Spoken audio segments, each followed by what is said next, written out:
कार्यक्रम सञ्चालक छु एकदमै सक्रिय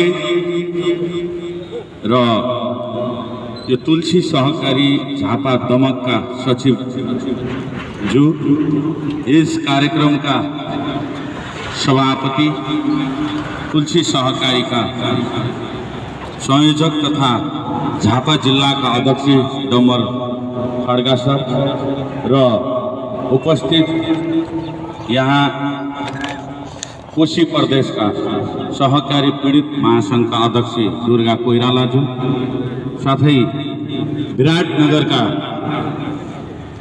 तुलसी सहकारी संयोजक हाम्रा उभिएर फेरि चुनावमा भोट हाल्नु पर्ने मैले भनेको छु।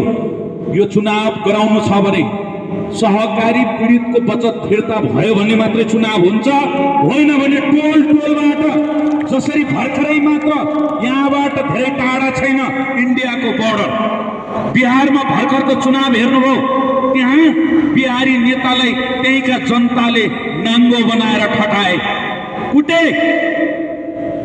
चुनावमा भोट दिनुको साटो कपडा खोलेर त्यहाँ कुटेको तपाईले हेर्नुभयो हो।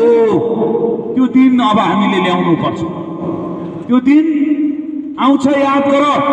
के हुन्छ त्यसले त लिन्छ, अहिलेसम्म हुँदै पनि आएको त्यही हो, याद गर्नु भएको छ। जो घरमा बस्छ त्यसको रकम आएको छैन, हेर्नुहोस्। आएको छ भने भन्नुहोस्, आएको छैन। जो अलिकति चडक भडक गरेको छ उसले भित्रभित्र के गर्यो थाहा छ तपाईहरुलाई। मैले भर्खरै मात्र समस्याग्रस्त घेराउ गरे, भर्खरै मात्र एकजनालाई जेल हाल्ने तयारी भएको छ, सीआईबीमा लेखिएको छ। त्यहाँ भित्र भएका राजनीति नियुक्ति र दलालहरूको अन्त्य गर्न मैले अस्ति मात्र आफ्नो कपडा खोलेर प्रदर्शन गरे त्यही समस्याग्रस्तको अगाडि।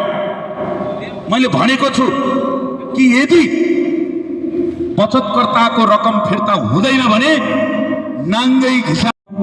हामी किन एकजुट हुन सकेका छैनौँ भन्नुहोस् त? किन?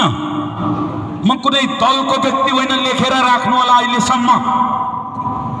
अहिलेसम्म आजसम्म म कुनै पार्टीमा रहेन, कुनै दलमा रहेन, निष्पक्ष पत्रकारिताबाट आएको व्यक्ति।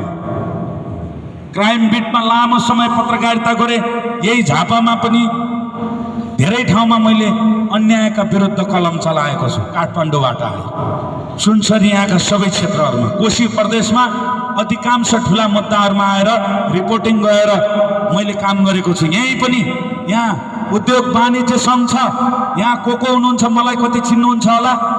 यो साबुन बनाउने